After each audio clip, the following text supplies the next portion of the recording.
sala el señor Fernando Noni, presidente de SUNAS, que pide para que se le pueda invitar al señor Fernando Noni para poder empezar con su exposición y esperemos que el transcurso pueda llegar a los demás parlamentarios para hacer el quórum de reglamento. Se suspende la sesión por unos momentos.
Se retoma la sesión y se le da la bienvenida al señor Fernando Noni.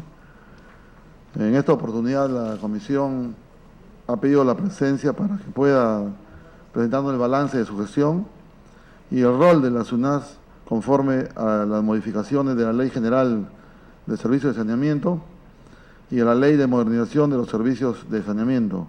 En ese sentido, le vamos a dar el uso de la palabra para que pueda hacer la explicación y el balance de su gestión. Tiene el uso de la palabra. Muchas gracias, presidente. Buenos días, congresista Medina. Buenos días. Vamos a ir rápidamente al balance de gestión y rol de la SUNAS en una presentación breve, porque entiendo que las modificaciones a la norma de repente son la parte más importante de mi presentación, ¿no?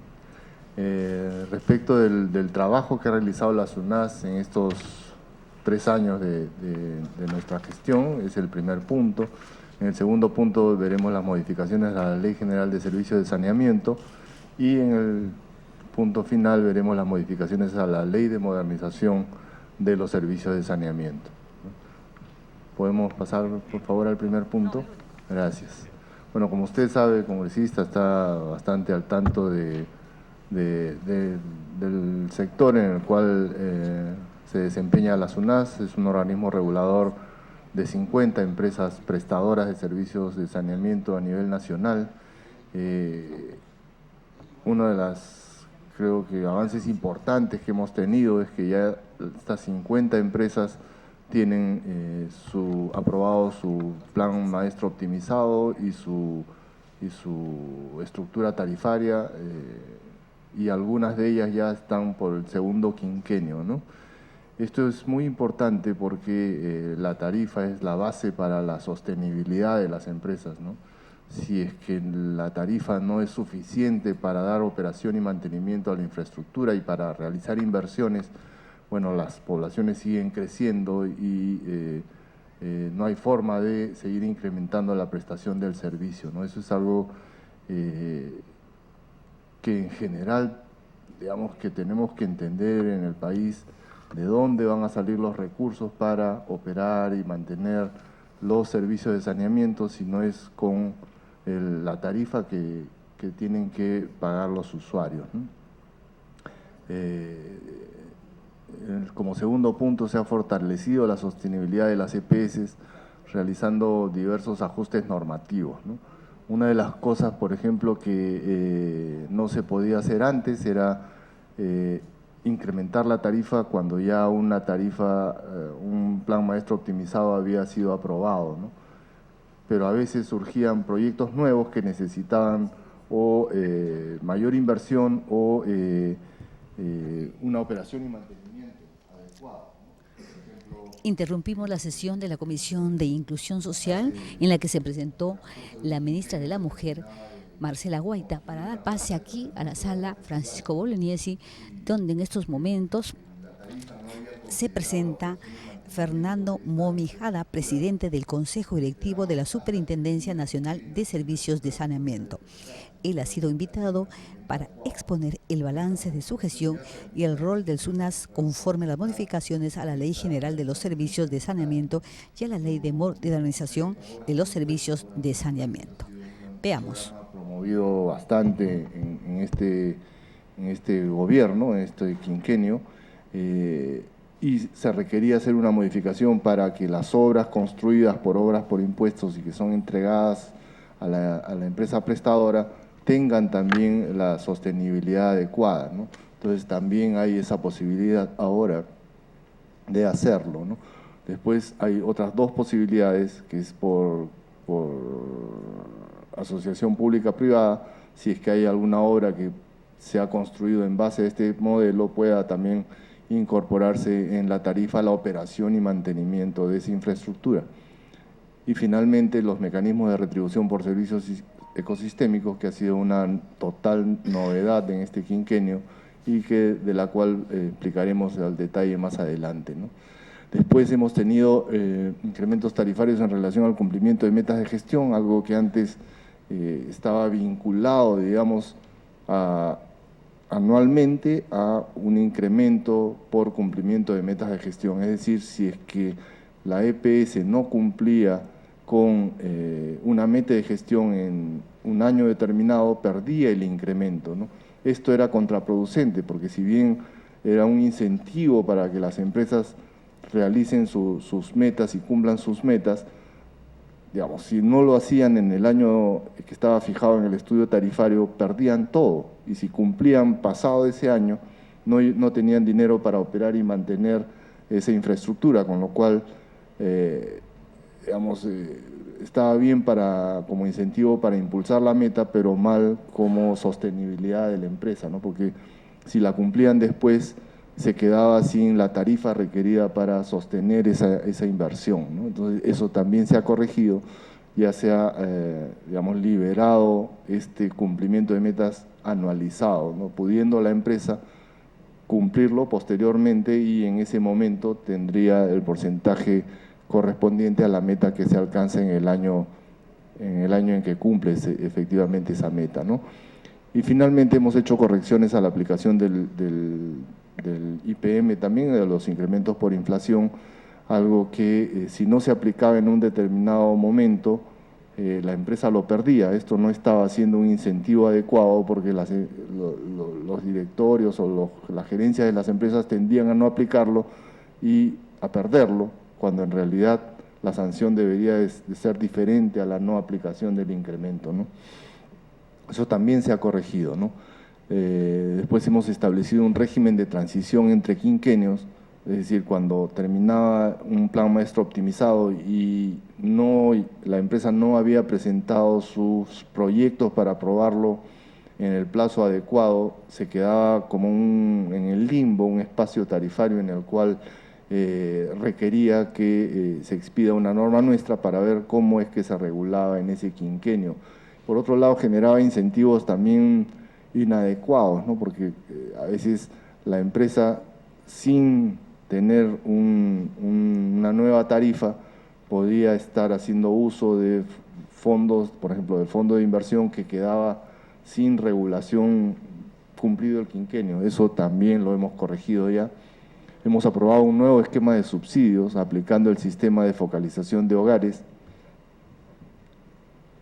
Si me permite, para saludar al cronista Por supuesto, Ramón Chihuahua, presidente. que ya se hizo presente, puede continuar. Muchas gracias. Hemos incorporado esto del CISFO en los estudios tarifarios, que es la determinación de los niveles de pobreza para focalizar el subsidio, ¿no? Esto es también una total novedad, lo vamos a aplicar en Lima a partir del 2017 y vamos a efectivamente focalizar los subsidios para que aquellos que no necesitan el subsidio ya no lo reciban, ¿no? Algo que tampoco era adecuado, ¿no? En un sistema de subsidios cruzados hay que darle los subsidios a aquellos que en realidad lo necesitan. El CISFO, el Sistema de Focalización de Hogares, que es una encuesta, un tipo censo que lleva el MIDIS, nos va a ayudar a focalizar también ese subsidio, ¿no? La siguiente, por favor. La siguiente, gracias. Como decía, hemos incorporado los mecanismos de retribución por servicios ecosistémicos, que es básicamente la protección de las fuentes de agua de las empresas mediante una retribución a aquellos que están actuando en la cuenca para que ésta no se siga deteriorando, ¿no? En muchas ciudades del país hay amenaza respecto de las fuentes de agua y esta fuente de agua se está o perdiendo o contaminando por deforestación, por agricultura migratoria, etcétera. Entonces lo que hemos hecho es incorporar en las estructuras tarifarias y en la tarifa misma un porcentaje de la tarifa para estos mecanismos de retribución por servicios ecosistémicos, ¿no? A la fecha hay 6 empresas prestadoras de servicios de saneamiento que ya cuentan con estos mecanismos y lo estamos incorporando a medida de que estos planes maestros optimizados están siendo revisados por nosotros, ¿no? Las empresas en las cuales ya hemos aplicado mecanismos de retribución por servicios ecosistémicos son Moyobamba, Cusco, Abancay, Chachapoyas, Huancayo, Lima, y así vamos a continuar con Ayacucho y aquellas empresas donde estos mecanismos digamos, hay viabilidad para su aplicación. Estas tarifas también hemos incorporado fondos para la gestión de riesgos de desastres y la adaptación al cambio climático, ¿no? Cosa que nos ayuda también a prever acciones contra el fenómeno del Niño, por ejemplo, ¿no? Pero sí estas tarifas están siendo aprobadas en aquellos planes tarifarios que están siendo aprobados sucesivamente en la SUNAT, ¿no? Digamos, aquellos que tienen un plan tarifario, en su próxima tarifa le vamos a ir incorporando estos mecanismos, ¿no? Pues son también mecanismos nuevos que nosotros hemos incorporado a la regulación. Hemos incorporado la opinión de la SUNAS en los contratos de concesión y esto gracias a la apertura en realidad que ha tenido el Ministerio de Vivienda, Construcción y Saneamiento, que ha impulsado en base a la transparencia y al otorgamiento de esta, digamos, facultad reconocida en otros reguladores a la SUNAS, ¿no? Esto es una modificación importante que ha habido en el marco y que actualmente estamos, digamos, trabajando muy bien, ¿no? Esto nos ayuda a que toda concesión de ahora en adelante va a contar con la participación del organismo regulador, tal como se hace por ejemplo, en la infraestructura de transporte, en el caso de Ocitran, ¿no?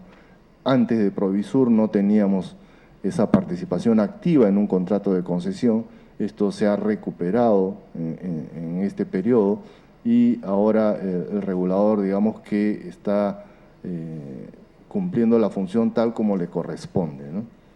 Hemos perfeccionado el reglamento de supervisión y fiscalización y hemos aprobado también un nuevo régimen de sancionadores y de infracciones, y también hemos incorporado en la norma el cumplimiento sobre los valores máximos admisibles, ¿no?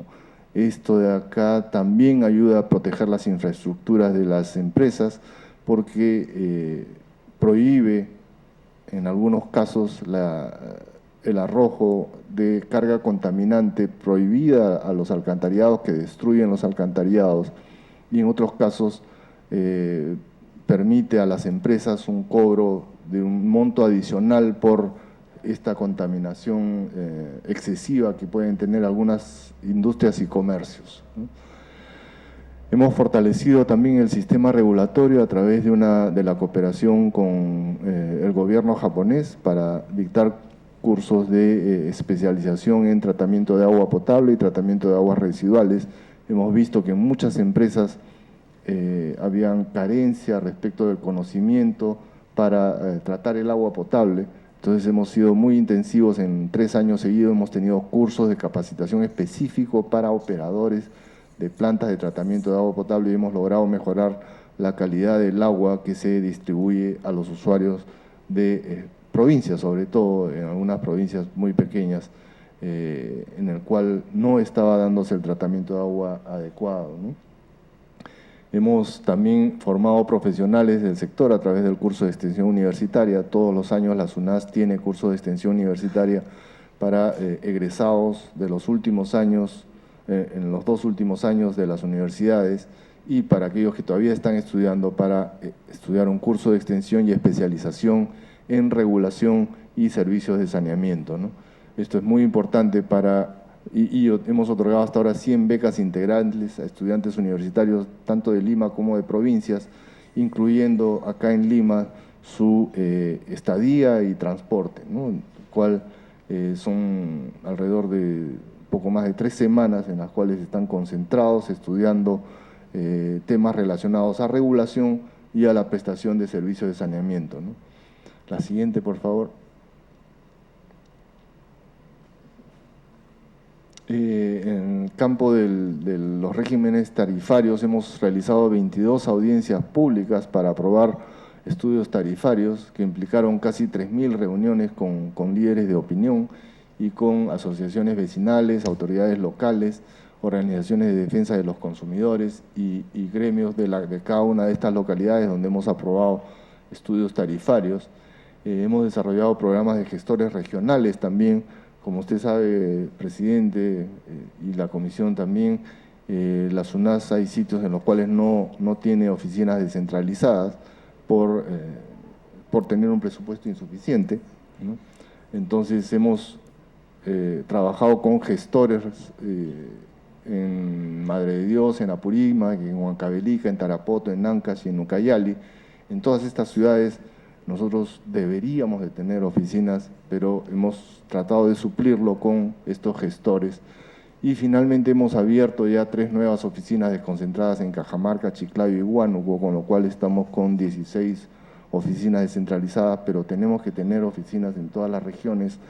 Esperamos que en algún momento se nos pueda dar el presupuesto para cumplir con esta función de informar adecuadamente a los usuarios y protegerlos de cerca, digamos, en las ciudades donde deberíamos de tener una oficina, ¿no? Otros reguladores tienen hasta 2 oficinas en cada región, ¿no? Y no solo con un orientador, sino incluso con fiscalización. Nosotros, por razones presupuestales, hasta ahora no hemos podido contar con este despliegue, digamos, institucional que se requiere para, digamos, efectivamente realizar nuestra función. En cuanto al programa educativo, en los años 2013 y 2014 hemos contado con la participación de 121 instituciones educativas de Lima y provincias y hemos trabajado con colegios, con profesores y con alumnos en el programa de Brigadieres del Agua. Hemos juramentado a 3.287 brigadieres y capacitado a cerca de 3.000 docentes, ¿no? Y se prevé que para el 2015 se capacitarán otros 2.200 docentes y se juramentarán otros 1.275 brigadieres. Se le da la bienvenida al congresista Juan Pari. Bueno. Sí, gracias, presidente. La siguiente, por favor. En cuanto a las modificaciones, y ya entrando a lo último que ha salido en los decretos legislativos publicados, en el caso de ¿puedes retroceder? En el caso de las modificaciones a la Ley General de Servicios de Saneamiento, tenemos que en el artículo 6, y vamos a tocar solamente las específicas referidas a SUNAS, en el artículo 6 se ha incorporado que las empresas prestadoras son las encargadas en el ámbito urbano de prestar los servicios de saneamiento y que de manera supletoria los municipios provinciales pueden prestar el servicio hasta que estos sean transferidos a las empresas prestadoras de servicios de saneamiento. Antes eran los dos, el primer párrafo el que estaba específico, pero ahora en el segundo lo que hace es prever que en un tiempo, digamos, o de manera temporal y gradualmente las empresas prestadoras van a ir ampliando la prestación del servicio hasta alcanzar a todos los distritos de una región, ¿no? Esto acá continúa con la línea de la política sectorial, que es que las empresas sean de un tamaño más regional. Se le da la bienvenida al congresista Eduardo Cabrera. Congresista, buenos días. Gracias, presidente. Tenga un ámbito más regional, pero temporalmente reconoce una realidad, que es que las empresas todavía no son transferidos los servicios a estas empresas por el momento, ¿no? Igualmente también el congresista Rolando Reati se hace presente. Puede continuar. Gracias, presidente. La siguiente, por favor.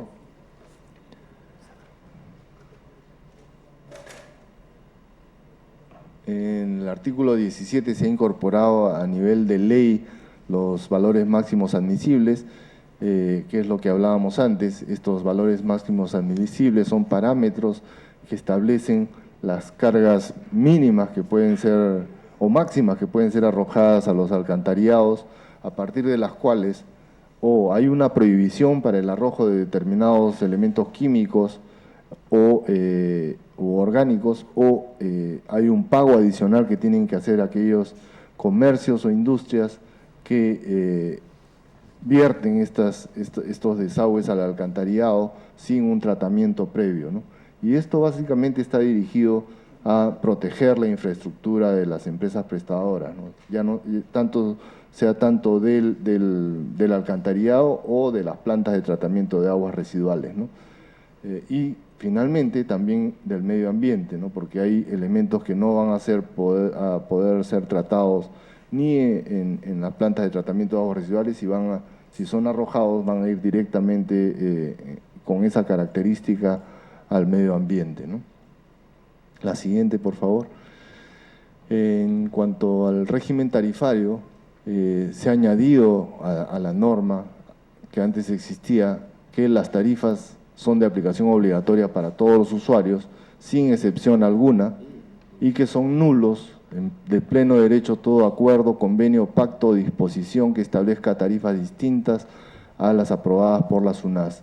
Esto nuevamente es una reiterancia y un reconocimiento y una prohibición para algunos pactos que tenían algunas empresas en la cual por alguna razón aplicaban tarifas diferentes a las que había aprobado la SUNAS a algunos usuarios, ¿no? Claramente… Disculpe, si me permite, darle la bienvenida a la congresista Julia Tevez. Puede continuar. Gracias, presidente. Claramente, por ejemplo, un caso que nosotros hemos denunciado a la Contraloría, en el caso de Sedalip, se aplicaban tarifas sociales a todos los trabajadores de la empresa, ¿no? Algo totalmente irregular y que es reconocido como algo totalmente irregular a través de la incorporación de esta norma, ¿no? Siendo las tarifas de agua, ya no, la están corrigiendo, efectivamente, siendo esta norma una norma de orden público, tiene que aplicarse porque si no tendríamos un régimen caótico de tarifas en todo el país, ¿no? Si me permite, el congresista Guayama también se le da la bienvenida. Buenos días, congresista. Gracias. Sí. Una interrupción le pide el congresista Coachihuahua. Tiene interrupción, congresista. Gracias. Por su intermedio saludo la presencia del señor Fernando Momi y los funcionarios que lo acompañan.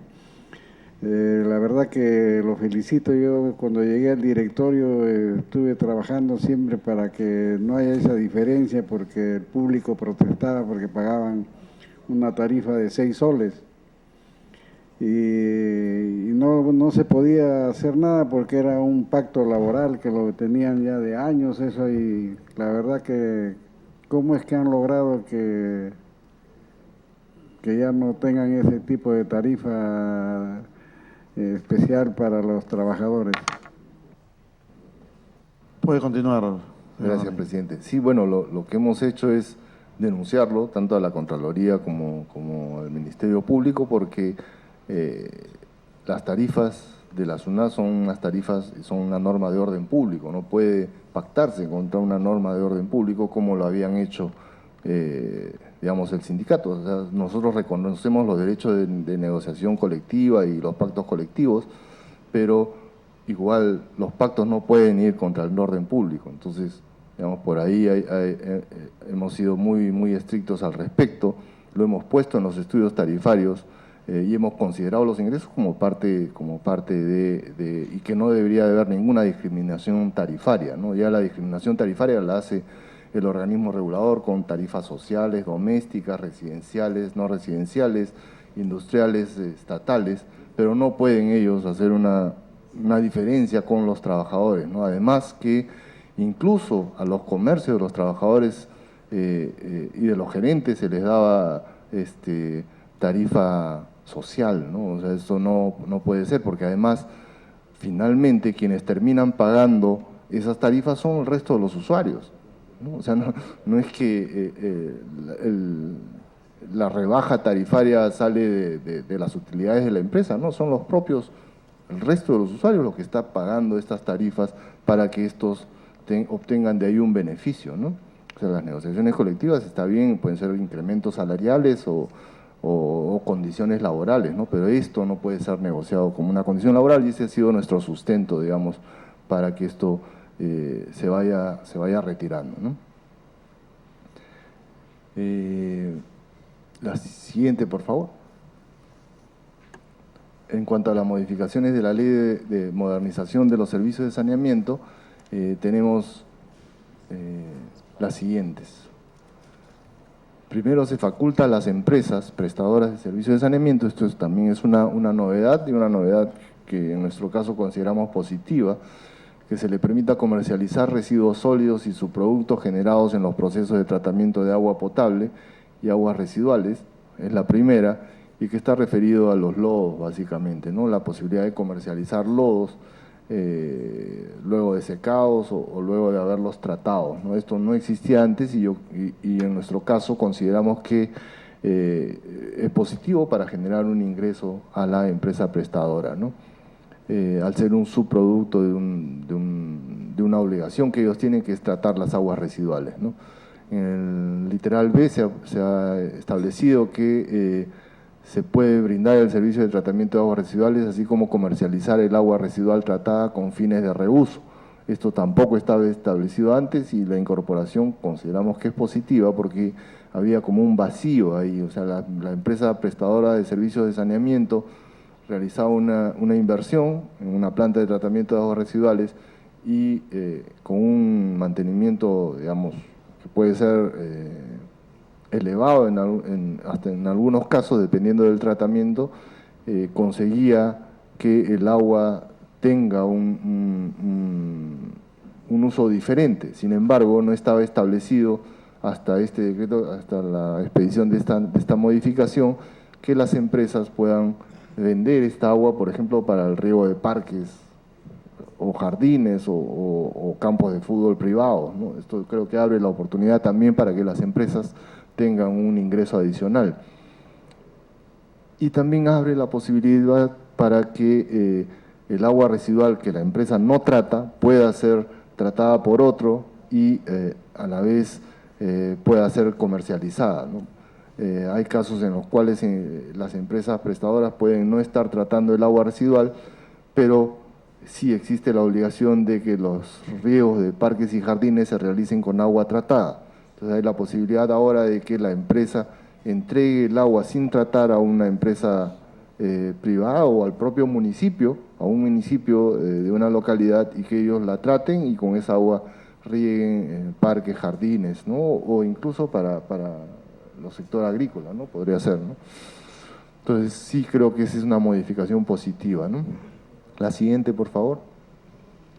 En el caso de los mecanismos de retribución por servicios ecosistémicos, que ya existía en la ley de modernización anterior, se ha hecho también, consideramos positivo, se ha incluido una modificación en la cual se permite a las empresas hacer fideicomisos, ¿no? Algo que a pesar de ser, digamos, la mejor forma de proteger los recursos destinados hacia un fin específico, no se le permitía, ¿no?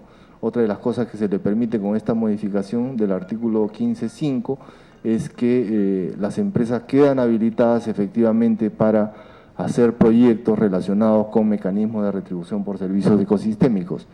Antes, si bien tenían la posibilidad mediante la tarifa de recaudar y abrir una cuenta corriente o separar estos recursos para este fin específico, ahora ya pueden ponerlo en un fideicomiso y realizar proyectos que efectivamente sirvan para proteger la fuente de agua, ¿no? Algo que, como ustedes saben, está amenazado en muchas ciudades del país, ¿no? Unas más que otras, dependiendo de dónde estén ubicadas, pero que era algo que nosotros también consideramos que era fundamental, ¿no? La posibilidad de hacer un fideicomiso protege los recursos que la SUNAS puede haber mandado dentro de la resolución tarifaria para que vayan dirigidos a un fin específico, ¿no? Y creo que esa es la última modificación. La siguiente, por favor. Y sí, esa era la última modificación. Consideramos que estas modificaciones que hemos mencionado son positivas para el organismo regulador y van a redundar también en algo positivo para las empresas de servicios de saneamiento, ¿no?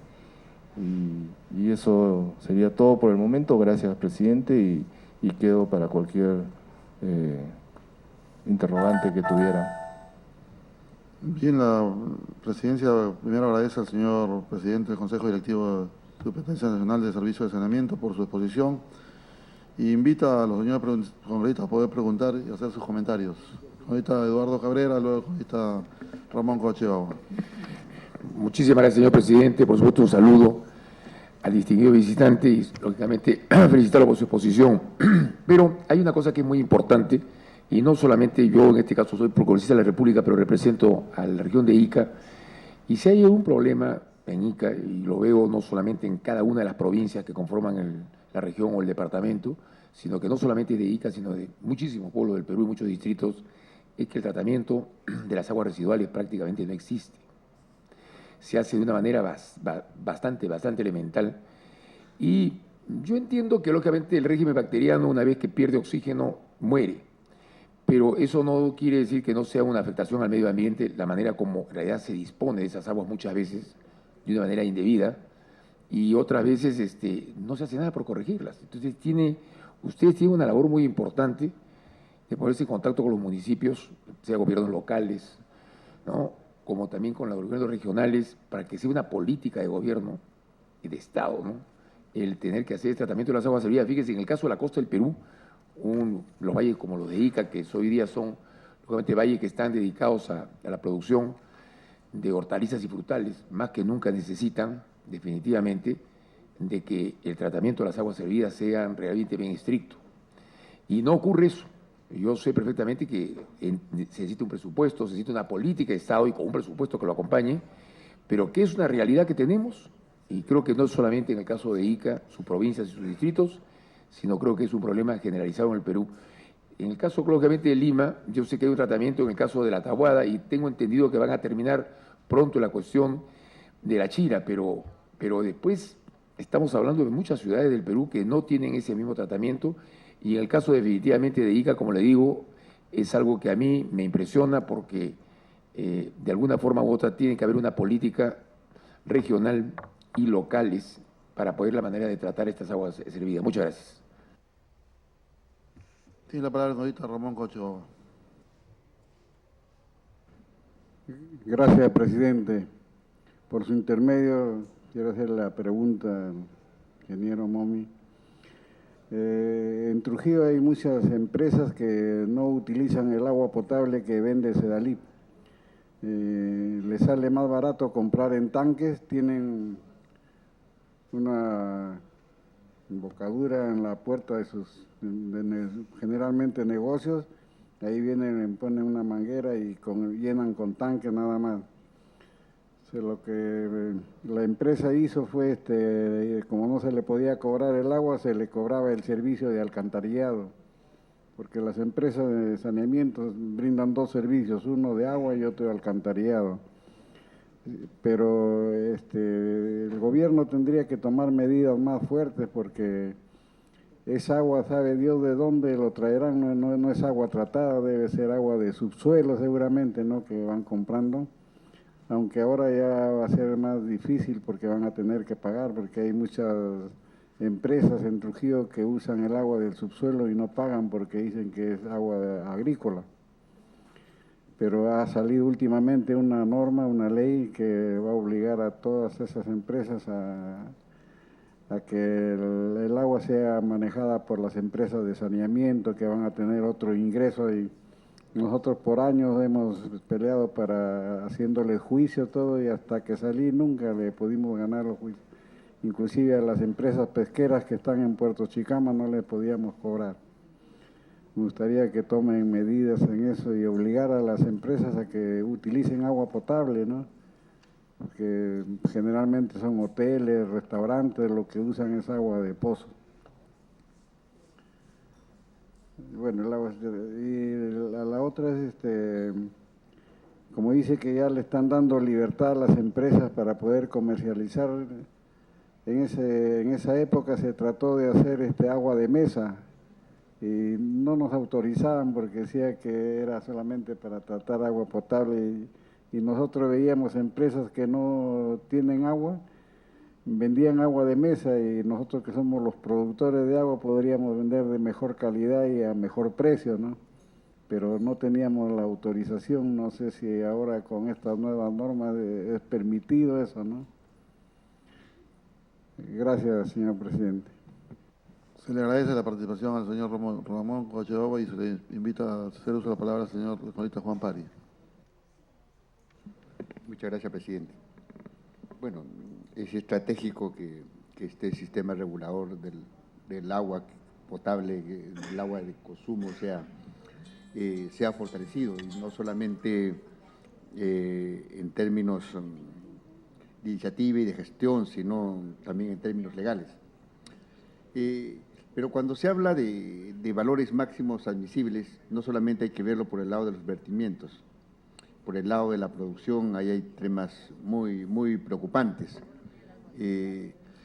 Generalmente en el sur del país, el agua que se consume están por encima de los valores máximos permisibles en términos, de acuerdo a los estándares que da la Organización Mundial de la Salud. Normalmente estos valores máximos están dados por la presencia de metales pesados en el agua potable. Y ahí hay un tema que se necesita fortalecer los mecanismos, porque las EPS tienen que generar, y no solamente las EPS, sino políticas de Estado que tengan que generar cambios sustantivos en los sistemas de tratamiento del agua. La gran mayoría, si hay una evaluación de las EPS, están utilizando tecnologías ya de hace más de 50 años. Tecnologías donde probablemente solucionaban temas de acceso al agua, pero no considerando la calidad del agua. Que la gente tenga su caño y salga agua, pero la calidad del agua es un tema que no se consideraba en un inicio, y ahora es cada vez más, es un tema mucho más relevante, porque la vigilancia en términos de salud humana es un asunto fundamental. Entonces, hay una evaluación por parte de SUNAS, cómo se está dando la producción de agua, el tipo de tecnología, y si esa tecnología está adecuada para producir agua que esté dentro de los valores máximos permisibles, uno, porque en el caso del sur hay provincias, y hablo de mi región, que hay provincias que tienen 10 veces más del valor máximo permisible que da la OMS, fundamentalmente en lo que es boro y arsénico. No es por temas de contaminación, es contaminación natural, pero ahí hay un problema de orden legal también. hay un problema de orden legal donde el Ministerio de Salud sacó un reglamento donde te pone la posibilidad de tener 5 veces más del valor máximo permisible que te da la OMS. Entonces, creo que la lógica más elemental es de que la presencia de metales pesados, sea por origen natural o sea por otro tipo de origen, es un valor y es una presencia. No podemos decir que porque fue un determinado tipo de origen ya es diferente el nivel de calidad, no. Y no se puede estar diferenciando por situaciones de origen el tipo de valor. En todo caso, eso de darle la posibilidad de hacerle una trampa técnica utilizando la ley y haciendo abstracción de la realidad es sumamente peligroso.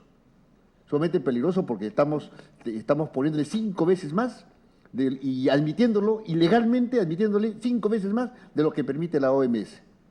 Entonces, eso es una trampa y un artificio legal para poder justificar una situación que de carácter técnico no se está pudiendo resolver.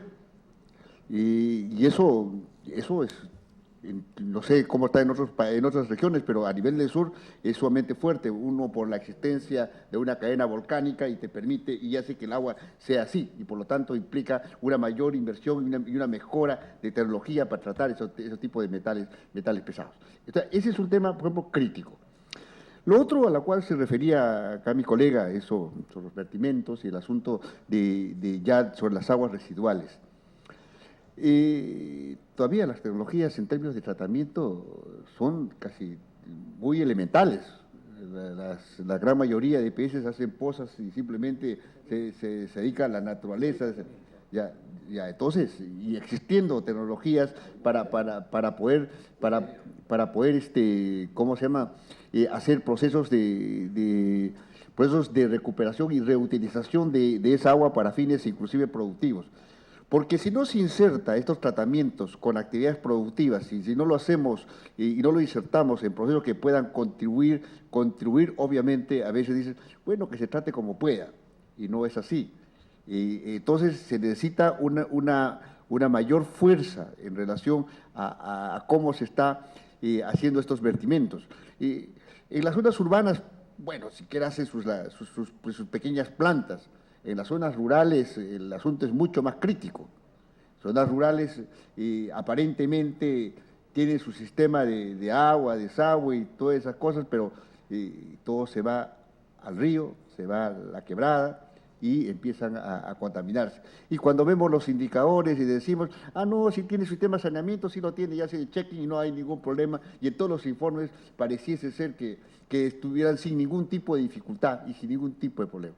Entonces, y ahí empiezan a ver las lecturas distorsionadas de la realidad. Entonces, de acuerdo a la lectura de las necesidades básicas y satisfechas, dice, no, sí tiene agua, pero no vemos si es agua potable o no es agua potable, o si es de calidad o no es de calidad.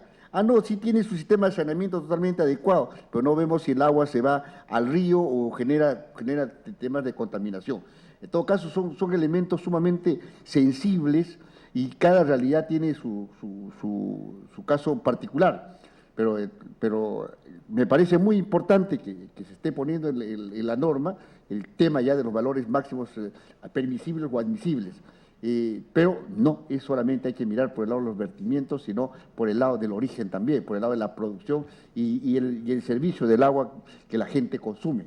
Eso es fundamental, es estratégico, es elemental, porque estamos hablando del agua para la persona humana y por lo tanto debe tener la calidad adecuada y ver cómo es que se entablan las alianzas, porque no todo va a ser SUNAS. El Ministerio de Salud tiene su parte y su responsabilidad también de hacer el control indicado y el monitoreo indicado de las aguas a las cuales se vierte.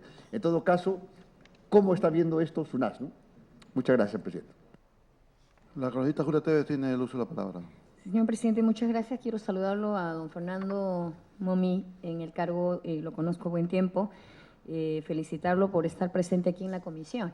Es importante hablar el tema del agua. Quisiera plantearle algunas preguntas.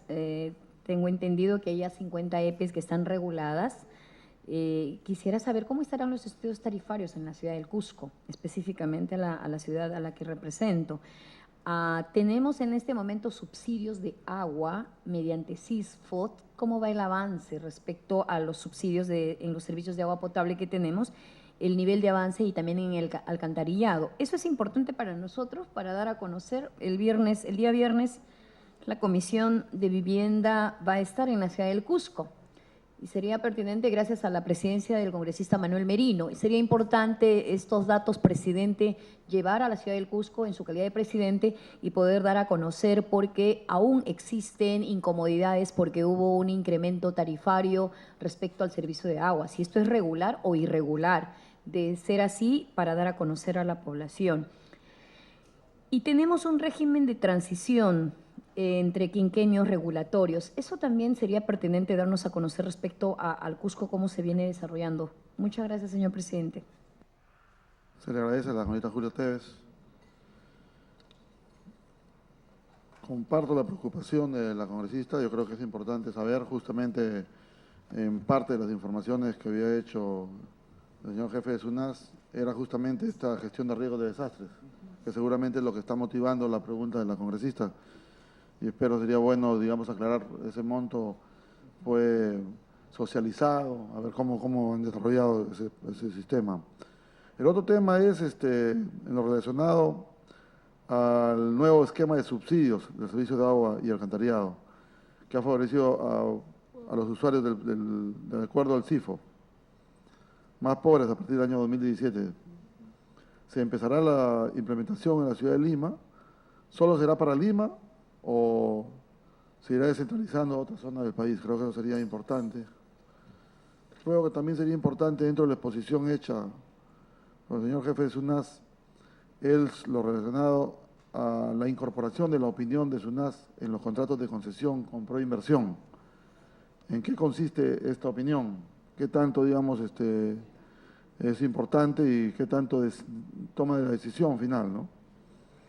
Y luego en el tema del fortalecimiento del sistema regulatorio a través de cursos realizados con JICA para los operadores de las 50 EPS, a través de cursos, digamos, de formación profesional con extensión universitaria, que ha otorgado 100 becas. Estas 100 becas para estudiantes, igual, ¿cuáles son las posibilidades de poder descentralizar? Por ejemplo, en el caso de Tumbes, que es un tema excepcional, que perfectamente SUNAS lo conoce, ¿qué posibilidad habría de llegar con este programa de becas integrales para los estudiantes universitarios?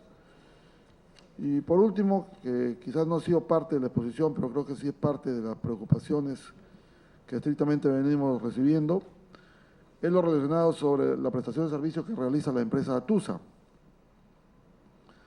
Se está extendiendo por diversos medios de comunicación el ejemplo, digamos, de que ellos vienen botando las aguas servidas y discurren cerca de las instituciones educativas. En ese sentido, últimamente, digamos, a través de los medios se ha difundido fuertemente cuántos procedimientos ha abierto SUNAS contra esta empresa por incumplimiento de un adecuado servicio y cuántas sanciones se han impuesto a la empresa y digamos, tangiblemente cuánto se ha cobrado, porque de repente se ponen sanciones, no se cobran, y si se han aplicado estas multas, a cuánto ascienden las multas y si realmente se han podido cobrar estas multas. Creo que eso sería importante porque eso de una u otra manera nos permite también difundir en las entrevistas que tenemos en Tumbes de cómo viene actuando SUNAS y cuáles son las situaciones en las que se encuentra estrictamente el ámbito, no solo de la aplicación de multas, sino del cobro de multas. Tiene la palabra el señor Donde. Muchas gracias, presidente. Muchas gracias por las consultas y las intervenciones, que siempre son muy interesantes para nosotros y que aportan, digamos, a este diálogo y al conocimiento de nosotros mismos de la problemática.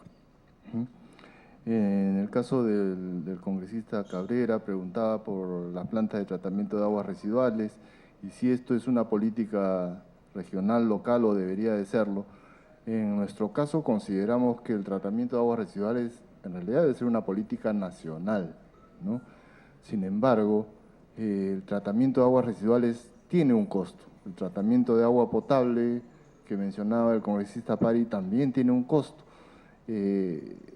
y al ser política nacional hay que priorizar, ¿no? Qué cosa es lo que queremos invertir, porque las empresas tienen, como ustedes congresistas saben, escasos recursos, ¿no? Los recursos son escasos y cada inversión requiere efectivamente un incremento tarifario. Las empresas, digamos, se deben a los usuarios, pero también los usuarios son los que aportan para hacer las inversiones.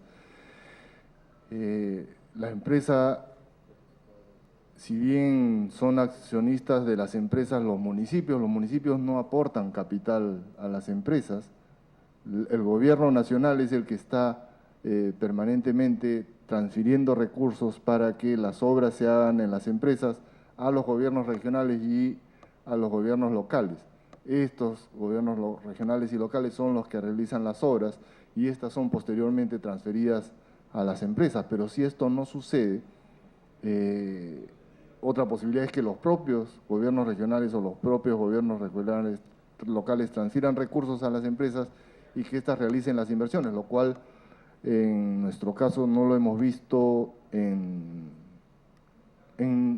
ninguna ocasión. O sea, que el accionista de la empresa transfiera recursos vía, por ejemplo, un incremento de capital en la empresa para hacer una obra, no lo hemos visto. Lo que sí hemos visto es que los gobiernos regionales y los gobiernos locales hacen obras que son transferidas a las empresas, ¿no?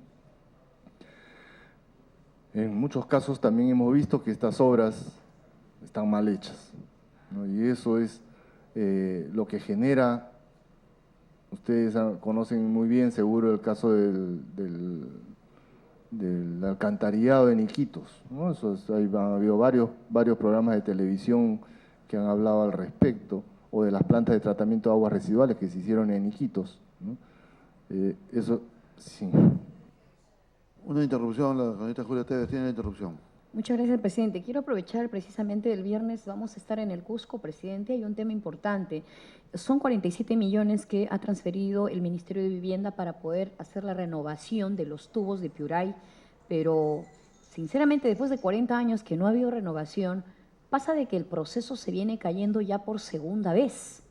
¿Qué hace ante esto el trabajo de la SUNAS? ¿En qué podría contribuir? Porque ese sería un tema de una cuestión de pedido, señor presidente, en la comisión del día viernes en la ciudad del Cusco, que seguramente le harán muchos usuarios a su persona. Son 47 millones de inversión que el Ministerio de Vivienda ha transferido para renovar los tubos, pero que se vienen cayendo los procesos a razón, no sabemos de qué, que son ya dos procesos caídos, y no faltaría una tercera. Yo no sé cómo queda esta inversión y este dinero que ha transferido el Ministerio de Vivienda para renovar los tubos de todo el tema de Piuray, que transfiere los tubos hacia la ciudad del Cusco. El sistema de renovación de tubos de la conducción de agua.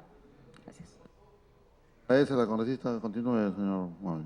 Muchas gracias, presidente. Gracias por puntualizar esa pregunta. Si me permite, más adelante puedo volver con el tema de Cusco. Pero en muchos de estos casos, como también en el caso de Tumbes, en la planta de tratamiento de agua potable de Puente Franco, una inversión regional que está ahí y quedará ahí sin utilizar porque se ha diseñado y construido mal por el gobierno regional, hace 2 gobiernos regionales creo, y ha quedado ahí paralizada e inservible. Eso es lo que ha sucedido con las inversiones en las empresas, ¿no? O sea, no se han transferido los fondos a las empresas para que las empresas lo inviertan, sino se han hecho a través de los gobiernos regionales y locales, y en muchos casos estas obras no han servido para la prestación mejor del servicio, ¿no? Entonces, que el tratamiento de aguas residuales tiene que ser una política regional, nacional, sí. O sea, tiene que ser una política, ¿no? Y se requiere inversión, pero se requiere inversión bien hecha, ¿no? Técnicamente bien ejecutada, técnicamente bien supervisada y transferida también a las empresas que tienen que estar técnicamente capacitadas para operar y mantener esta infraestructura, ¿no? Nada de esto ha sucedido durante los últimos, digamos, en los últimos gobiernos se han hecho muchas obras de infraestructura a través de los gobiernos regionales, locales y también a través del gobierno nacional, y hay mucha infraestructura que ha quedado inservible, ¿no? En el caso de Iquitos, es 800 millones de soles que ha costado esta inversión. Si me permite una nueva interrupción, le pide al congresista Ramón Cocho. Tiene la palabra, congresista Ramón. Gracias, presidente. No solamente los gobiernos regionales y locales hacen la inversión. En el caso de CEDALIP, la empresa hizo la inversión para la laguna de oxidación o estabilización, como le llaman técnicamente, ¿no? Pero se hizo un préstamo a la KfW de Alemania, pero cuando se quiso aumentar la tarifa de alcantarillado para poder pagar ese préstamo, no es su época, porque yo estoy plenamente seguro que si usted hubiera estado en esa época, sí nos hubiera permitido poder recuperar a través de la tarifa y pagarle el préstamo, ¿no? Y como nunca se pudo pagar el préstamo, usted seguramente está enterado, pues esa deuda que ha seguido creciendo, ¿no? Y es lo que da malas señales en los balances que presenta la empresa CEDALIP de Trujillo, porque es una deuda que, últimamente me he enterado que han comenzado a pagarlo en partes, pero es una deuda que no se pudo pagar porque la SUNAS en esa época no colaboró en permitir que parte en la tarifa del alcantarillado se recupere y poder pagar el préstamo. Nosotros quisiéramos ver que ahora las SUNAPES con mentalidad más moderna ayuden algo, ¿no? De repente asumiendo ya el Estado del resto de la deuda para que la empresa pueda tener más capacidad de endeudamiento y mejorar, ¿no? Gracias, señor presidente. Puede continuar, señor Mami. Gracias, presidente. Sí, bueno, en el caso de CEDALIP nuevamente es un caso particular. Lo que sucedió efectivamente en ese caso, sí, la empresa asumió el préstamo y asumió la construcción. Nuevamente, como ha sucedido en muchos casos, y hablábamos del tratamiento de aguas residuales con los congresistas Pari y Cabrera, la tecnología es importante, ¿no? Una de las cosas que se hizo ahí fue modificar la tecnología. Se pasó de una tecnología de lagunas, ¿no? De lagunas de oxidación, tratamiento primario o secundario, a unas lagunas aireadas, ¿no? Eso, a opinión del SUNAS de esa época, como usted bien dice, era algo que no era eficiente para la empresa, ¿no? Por esa razón no se consideró en la tarifa. Y, digamos, a largo plazo, efectivamente este tratamiento de agua residual no funcionó, ¿no? No funcionó porque era un tratamiento caro y además porque la carga que llegaba a las lagunas era una carga orgánica muy, muy alta, más allá de lo calculado inicialmente, ¿no? Entonces las lagunas nunca han tenido un funcionamiento adecuado, lamentablemente, y hablamos del tratamiento de aguas residuales justamente, lamentablemente en muchas empresas hay infraestructura en la cual han invertido, como decía, el gobierno nacional, el gobierno local y en algunos pocos casos las empresas. En el caso de Cusco, la empresa ha hecho la inversión en la Plaza San Jerónimo con una transferencia del gobierno nacional. Sin embargo, no está funcionando la infraestructura y no está funcionando porque tiene muchos años sin haberse operado bien y sin haberse dado un mantenimiento adecuado. En muchos casos se ha hecho un mal diseño, se ha hecho una mala construcción y las empresas no tienen personal adecuado para operar las plantas de tratamiento de aguas residuales, porque durante muchos años también comentábamos que los sueldos de las empresas, de los trabajadores de las empresas, han estado congelados, ¿no? Desde 1998, salvo en algunos casos que han podido incrementarlo por negociación colectiva, ¿no? Entonces, esto ha hecho que los trabajadores de las empresas se vayan cambiando a otras empresas en las cuales se requerían sus servicios y fundamentalmente de los profesionales más calificados, ¿no? Los profesionales más calificados, desde 1998 el país ha crecido tanto y se ha requerido especializados en tratamiento de aguas residuales, en tratamiento de agua potable, en empresas que han crecido mucho, como las empresas mineras, todo el crecimiento en 15 años, todo el crecimiento minero, entonces han movilizado a los trabajadores hacia otros sectores, básicamente, ¿no?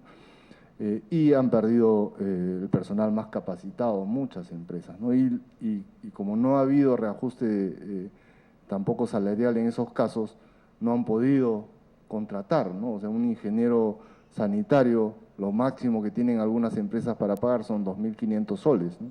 Cuando saliendo de la universidad le están pagando 6.000 soles siendo bachilleres, o sea, sí, por supuesto. Tiene la última interrupción al congresista Eduardo Carrera. Muchas gracias, señor presidente, muchas gracias.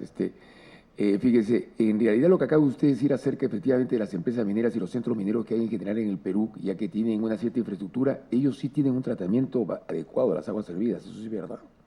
Eso es verdad. Yo soy además ingeniero geólogo, ingeniero de minas y lógicamente conozco bien muchos yacimientos y en ese sentido inclusive se habla como si fuese un peligro y una amenaza al medio ambiente de la minería cuando en realidad ya hay mucho cuidado y hay mucha prevención. Más bien, lo que no está cuidado y no tiene infraestructura ni inversión es el sector, lógicamente, de distritos y provincias y diferentes ciudades en el Perú que no hay atención a las aguas servidas y que sí es un atentado contra el medio ambiente y contra la salud pública.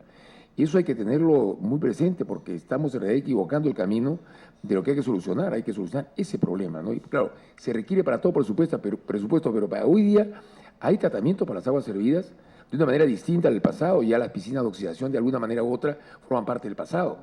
Todas esas... Sí, no, él te lo tiene que pedir. Ya, adelante, bueno, he terminado. Ya.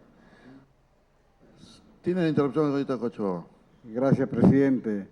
Lo que pasa es que en Sedalí no se planificó mal, lo que sucede es que se planificaron 5 lagunas y faltó el apoyo del gobierno central, porque de las 5 lagunas finalmente terminamos haciendo solamente 2, porque una, cuando se iba a empezar los trabajos, se encontraron a unos huacos y dijeron que era zona arqueológica.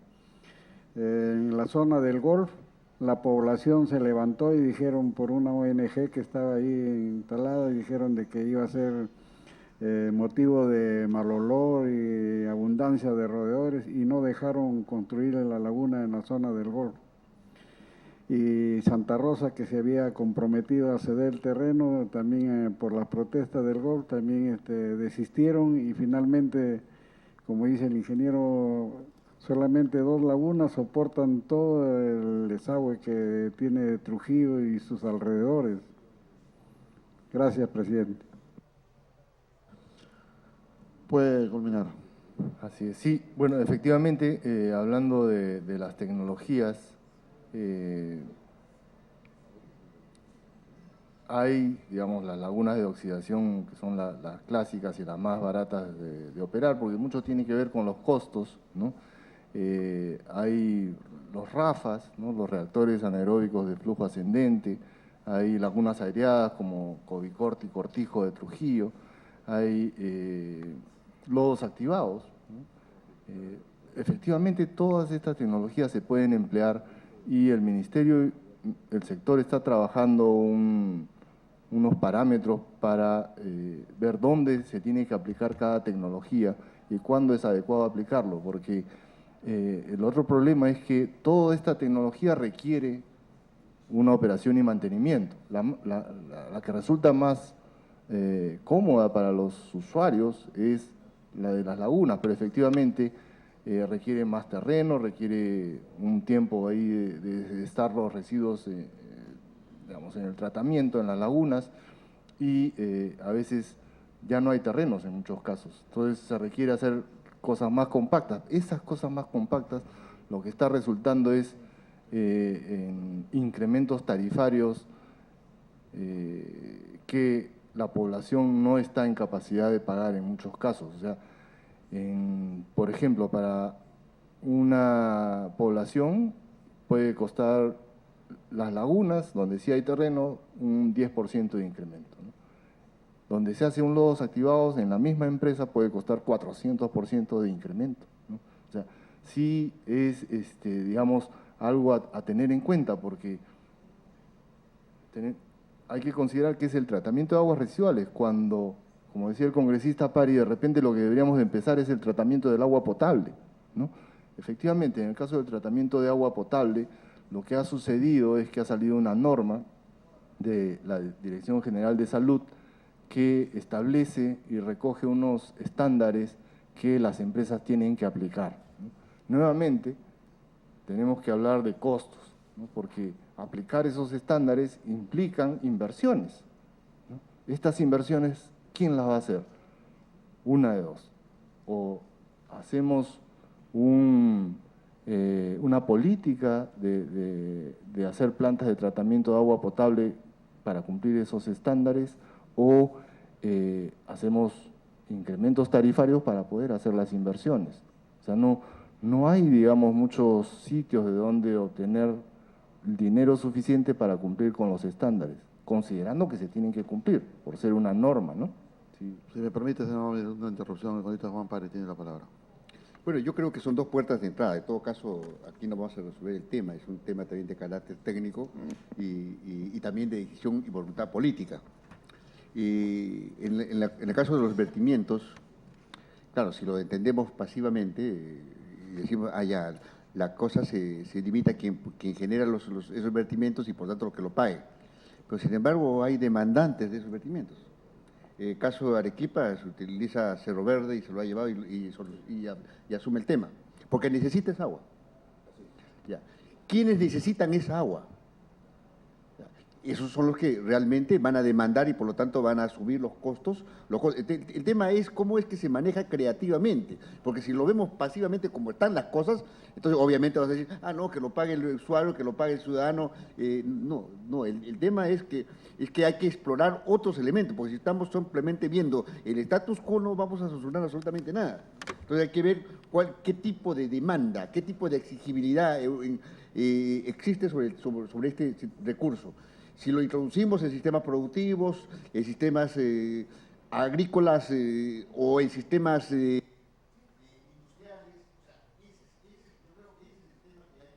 que hay que explorar y se necesita una decisión política para poder entrar a esa situación. Porque si no, simplemente nos entrapamos. No hay plata y por tanto no hacemos absolutamente nada. No, entonces el asunto es voluntad y decisión política de que sí hay que incorporarlo dentro de los procesos económicos y productivos, dentro de la posibilidad inclusive de asumir, porque si introducimos el agua al subsuelo, inclusive hay un beneficio de orden ambiental. Entonces, ese beneficio de orden ambiental, obviamente, alguien se beneficia y por lo tanto tiene que pagar y asumir esos costos. En todo caso, yo creo que implica un mayor nivel de creatividad y de voluntad política y de ver cómo es que se rediseña esto, porque si no, simplemente decimos, no, es de alto costo, ya no modificamos nada, no hacemos ni un cambio sustancial, la tecnología es muy cara. Todos los países del mundo han buscado alternativas y han buscado salidas, porque el problema que tenemos ahora lo han tenido también otros países. Lamentablemente las lagunas de oxidación ahora son realmente espacios inhabitables, y donde existen realmente no se pueden ni soportar, ¿no? Entonces, en todo caso, yo creo que sí hay que expresar y hay que hacer de que esa voluntad política se aterrice. Eso por el lado de los vertimientos. Y por el lado de la producción, ahí sí yo creo que hay que verlo con claridad. La salud es parte de la competitividad de un país. Poner en riesgo de la salud de la gente es hacer que nuestra ciudadanía sea menos competitiva. Población que está afectada y enferma no va a poder trabajar con la misma fuerza y el mismo nivel de productividad. Por lo tanto, el tratamiento es sumamente importante de esas aguas y por lo tanto hay que ver los mecanismos y no solamente ver por el lado tarifario, ver cuáles son los mecanismos para brindarle un mejor servicio, sino simplemente decimos, son muy caros o aumentamos las tarifas, son muy caros y por lo tanto rebajamos el nivel de competitividad. Porque si aumentamos el nivel de competitividad de la gente que pueda trabajar y no estar preocupando y gastando su plata para poderse tratar en términos de salud o estar produciendo con una mayor disponibilidad, porque una persona sana puede producir mejor, en todo caso estaríamos de verdad no estar pensando en la posibilidad económica misma del país, porque al final de cuentas el factor más importante en cualquier proceso productivo es la gente, es la persona humana.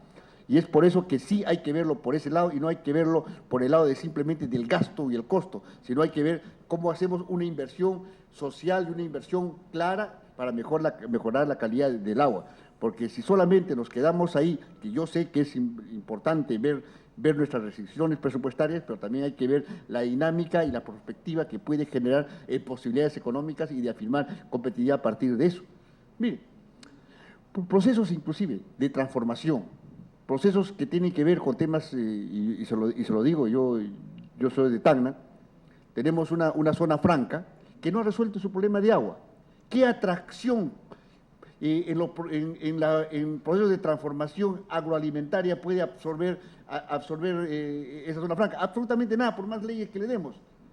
Tiene que resolver el tema del agua. Se han ido fábricas de helados, se han ido inversiones que tienen que ver con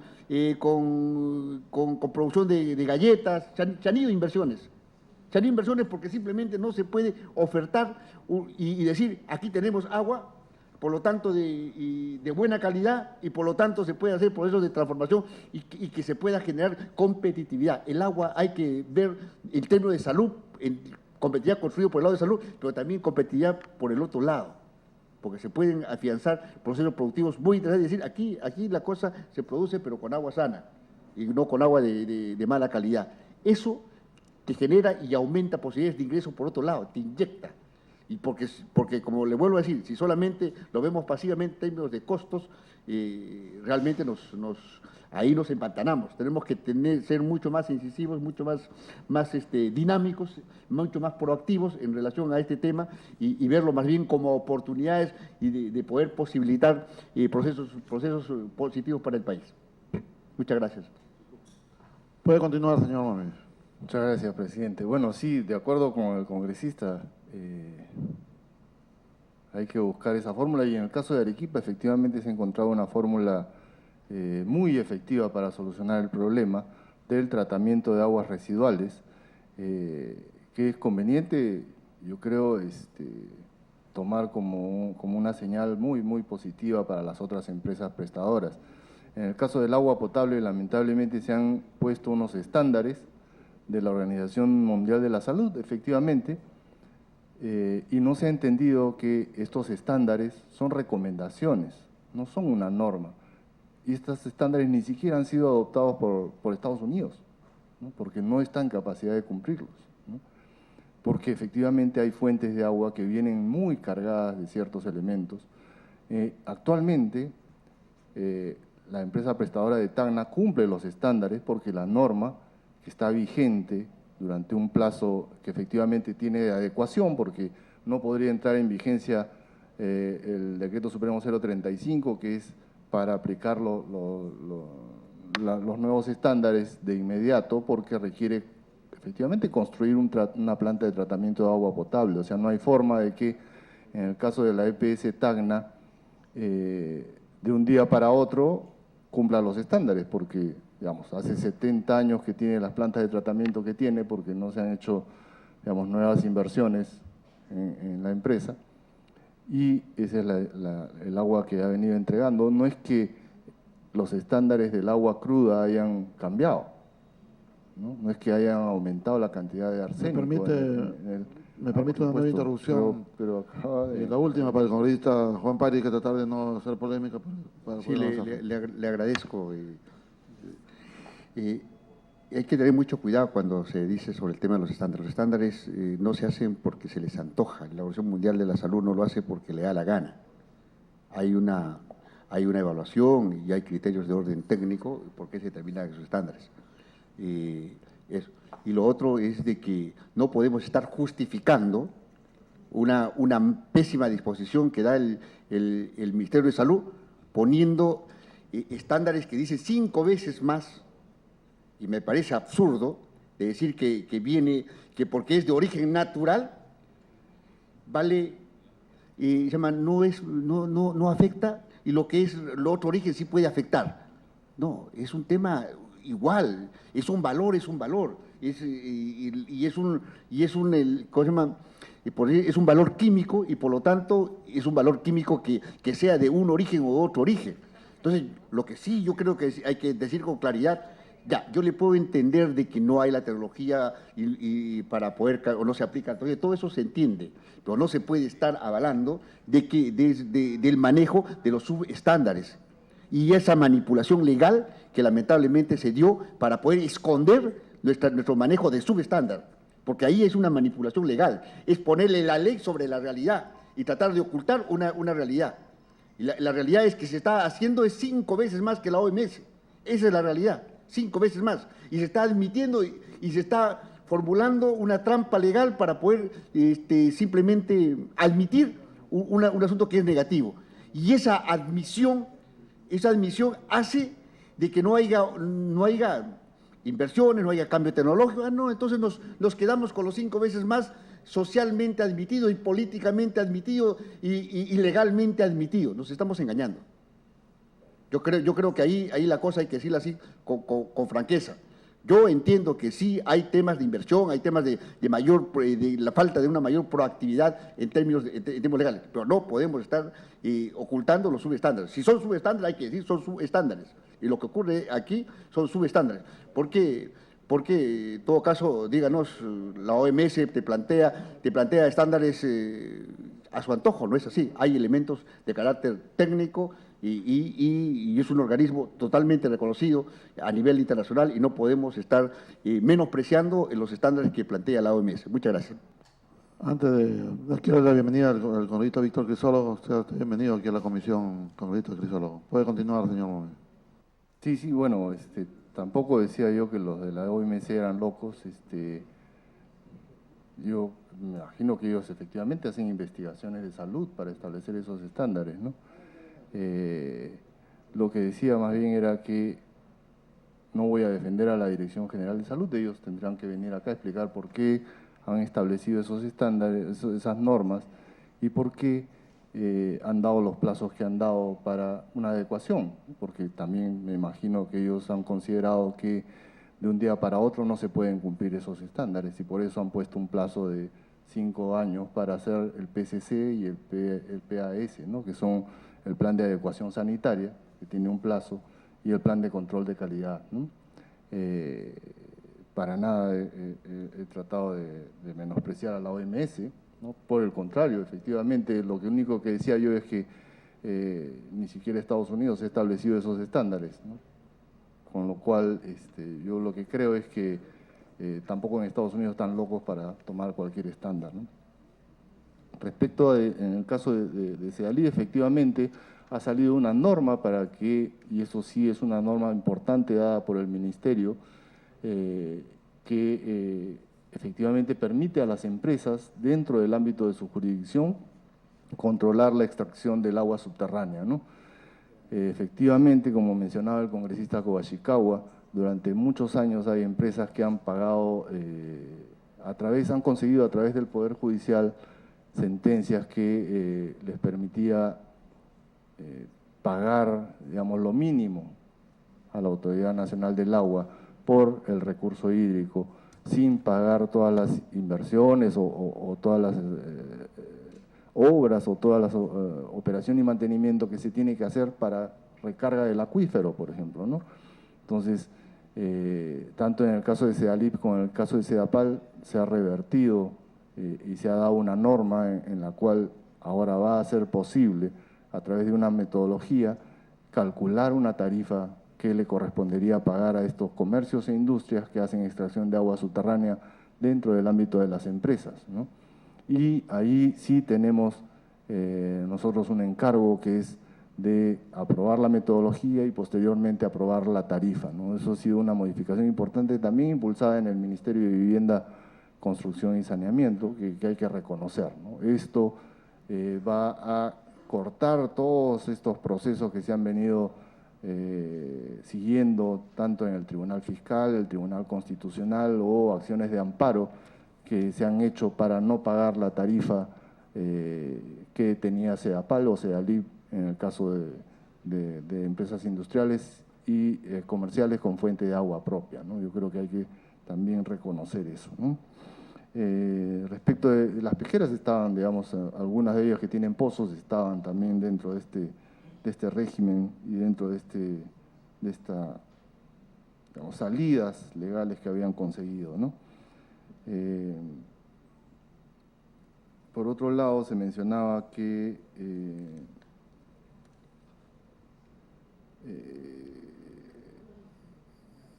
en el caso del Cusco, ¿no? Que efectivamente se había hecho un incremento tarifario. Justamente se terminó de construir la planta San Jerónimo y se requiere operar y mantener esta planta. y operar y mantener una planta de tratamiento de aguas residuales, como hemos mencionado antes, tiene un costo, ¿no? Y este costo tiene que ser trasladado, porque al final se está prestando el servicio al usuario. El usuario está vertiendo su alcantarillado, y ese alcantarillado, antes de ser vertido a un río, ¿no? O una fuente de agua, a un lago, tiene que pasar por un proceso de tratamiento. Ese tratamiento es para lo cual se ha construido la planta de San Jerónimo, que requiere operarse y mantenerse, y eso tiene un costo, y ese costo requiere que los usuarios contribuyan pues, a este costo, ¿no? Es como producir el agua potable, así como se paga por producir el agua potable, también hay que pagar por tratar el agua residual, o sea, no es que sea gratis, ¿no? Entonces sí se requiere un incremento, y ese es el incremento que ha habido, ¿no? Después se ha hablado del sistema de focalización de hogares, cómo es que la SUNAS va a ir aplicando este sistema de focalización de subsidios. En general, la SUNAS aplica subsidios cruzados en todas las empresas prestadoras de servicios de saneamiento, y la focalización de subsidios a través del CISFO se va a aplicar el 2017 en Lima por primera vez. Esto, efectivamente, lo que quisiéramos hacer es gradualmente ir aplicándolo en las otras empresas prestadoras de servicios de saneamiento, comenzando por las más grandes, ¿no? Arequipa, Grau, Sedalip, PSEL, ¿no? El tema es que nosotros tenemos como requisito previo la aplicación del CISFO. Entonces, donde el sistema de focalización de hogares vaya identificando cuáles son los hogares pobres, nosotros vamos a poder trabajar con esa información para focalizar el subsidio. Entonces, en la medida en que se vaya avanzando con estas encuestas, este censo de hogares, vamos a poder nosotros ir avanzando con la focalización de los subsidios, ¿no? Por último, hablábamos sobre las becas y los cursos de extensión universitaria. Nosotros hacemos procesos de selección en casi en todas las ciudades del país. Yo podría estar seguro que en Tumbes también hay un concurso para que los universitarios se puedan presentar, pero en todo caso le daré la información para ver cuándo se va a realizar el examen, cuándo, pues sí hacemos publicidad respecto de cuándo va a ser el examen, cuándo son las inscripciones. Ahora tenemos abierta la promoción de los cursos de extensión universitaria, y efectivamente si los profesionales de la ciudad logran aprobar el examen, pueden obtener la beca que ofrecemos en la SUNAS, ¿no? En el caso de Atusa, tendremos la información puntual, le alcanzaremos la información puntual sobre aguas servidas en instituciones educativas. Lo que sí hay que tener en cuenta es que muchos de los atoros que se producen en las redes de alcantarillado son producidas por el mal uso de las redes de alcantarillados, principalmente en zonas donde hay, por ejemplo, zonas pesqueras, donde la sanguaza se arroja en el alcantarillado, o camales formales o clandestinos que arrojan sus residuos también al alcantarillado cuando deberían de tener otro tratamiento. Plumas de pollo también se arrojan en los alcantarillados, y esto produce los atoros, y los atoros producen el desborde de las aguas residuales, y estas efectivamente se van a sitios donde no deberían de ir, cuando deberían de ir a plantas de tratamiento de aguas residuales o a un cuerpo receptor previo tratamiento, ¿no? Sí hay que exhortar a los usuarios, sobre todo comercios e industrias, a hacer un uso diligente, ¿no?, del alcantarillado. Es una infraestructura el alcantarillado que requiere muchísima inversión. Sin embargo, no se le presta el cuidado porque, digamos, es lo que uno arroja y se toma en muchos casos como un basurero, ¿no? Entonces, eso es lo que produce los atoros en la mayor parte de los casos. Hay mercados en los cuales hay alrededor permanentemente atoros, y hay que estar trabajando con las cuadrillas de las empresas permanentemente desatorando, ¿no? Se instalan rejillas para que no se arrojen residuos, y las rejillas son retiradas o violentadas para poder retirar o tirar los residuos que no deberían de ser arrojados ahí, ¿no? En general, esa es la situación del uso de las redes y del alcantarillado, y Y bueno, quedo a disposición para cualquier otra aclaración. En el caso de Cusco vamos a alcanzar también la información porque sé que ustedes van a viajar pronto, así que hemos tomado nota para alcanzarle el detalle, y en el caso de Atusa también efectivamente las multas y sanciones que se han puesto, ¿no? Que se han impuesto. Muy bien, se agradece la disposición hecha por el congresista Fernando Momi Haga. La presidencia quiere agradecer nuevamente al presidente del Consejo Directivo de Superintendencia Nacional de Servicios de Saneamiento por su presentación y lo invita a retirarse en el momento que considere conveniente. Se va a suspender la sesión por unos minutos.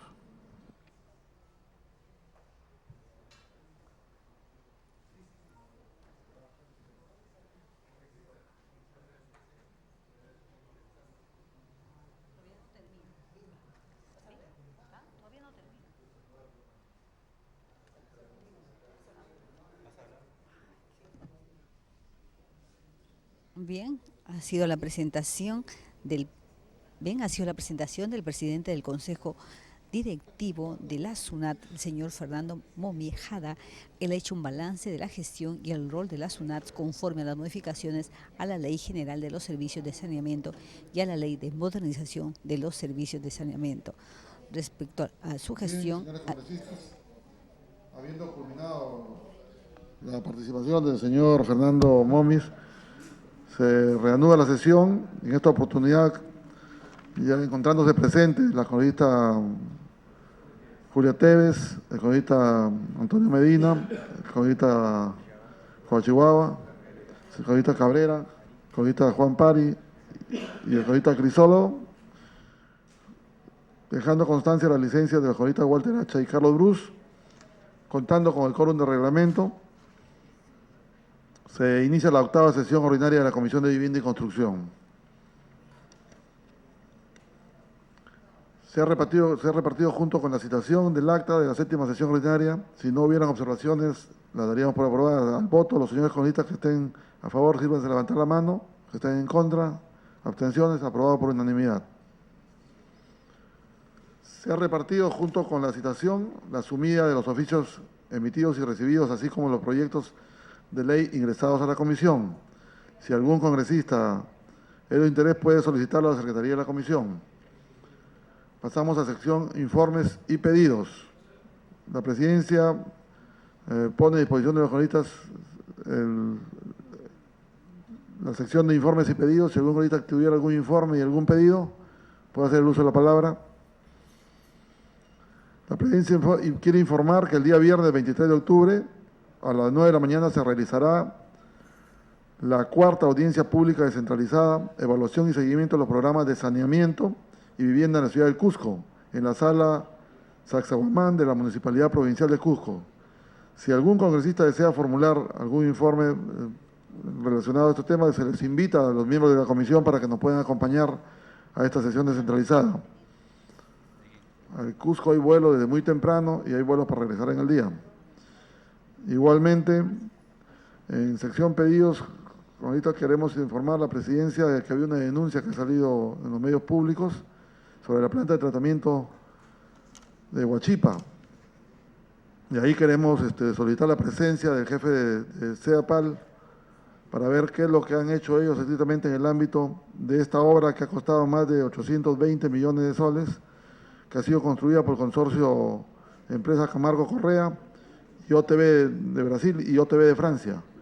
Creo que es un tema bastante delicado, pero vamos a invitar al señor CEAPAL para la semana, después de la semana de representación, y la semana subsiguiente haremos la invitación al señor ministro de Vivienda, Construcción y Saneamiento para que pueda explicarnos lo relacionado a los decretos legislativos que han sido publicados, a las modificaciones de algunas normas, a los reglamentos que ha emitido y estrictamente a las políticas, si es que va a ser de continuidad sobre el nuevo cargo como ministro. No habiendo más pedidos ni informes, pasamos al orden del día. En el orden del día, señores congresistas, tenemos el proyecto de dictamen recaído en el proyecto de ley 1960, que propone una ley que declara de necesidad pública e interés nacional la construcción de un puerto en el departamento de Tumbes. Este proyecto, congresistas, es un proyecto sencillo, pero que creo que es muy importante para el desarrollo de Tumbes, porque eso va a permitir, digamos, tener un efecto que el Ministerio de Transporte y Comunicación pueda elaborar los estudios necesarios en un plazo no mayor de 180 días.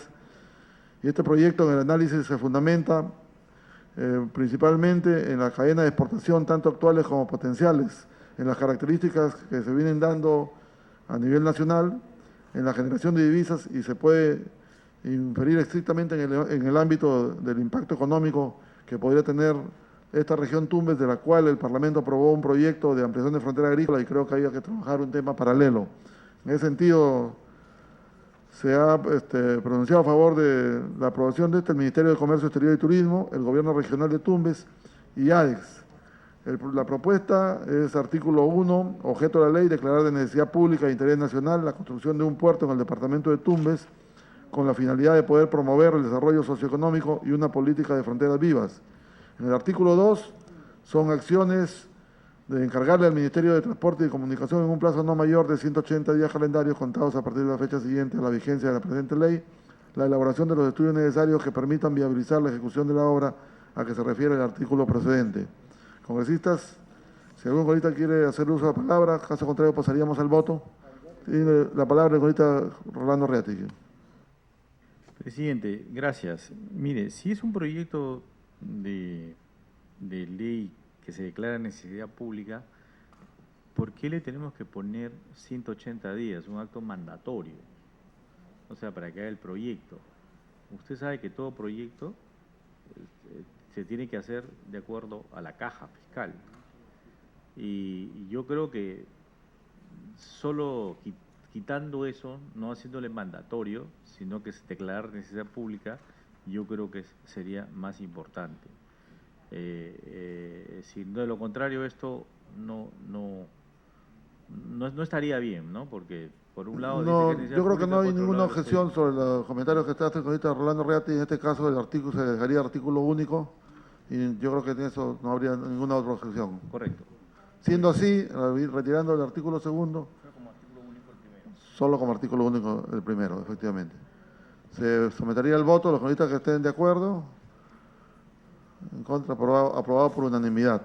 Con el voto favorable de la congresista Tevez, del congresista Reati, del congresista Antonio Medina, del congresista Chihuahua, del congresista Cabrera, del congresista Crisólogo.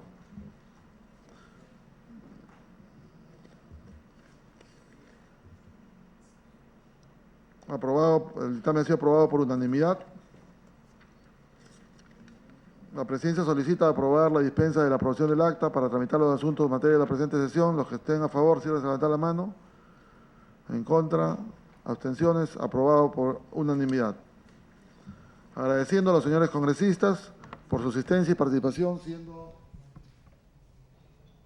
la 1:52 del día 21 de octubre. La Comisión de Vivienda y Construcción acaba de aprobar el dictamen del proyecto de ley que propone una ley que declara de necesidad pública e interés nacional la construcción de un puerto en el departamento de Tumbes con la finalidad de promover su desarrollo socioeconómico y una política de fronteras vivas. Previamente, la comisión recibió al presidente del Consejo Directivo de la Superintendencia Nacional de Servicios de Saneamiento, el señor Fernando Momi Jala. Él hizo un balance de su gestión y el rol de la SUNAT conforme a las modificaciones a la Ley General de los Servicios de Saneamiento y a la Ley de Modernización de los Servicios de Saneamiento. Él, al igual que los parlamentarios, coincidieron en que el tratamiento de aguas servidas debería ser una política de Estado. Bueno, es todo lo que tenemos que informar desde la sala Francisco Bolognesi. Los invitamos a continuar con nuestra programación.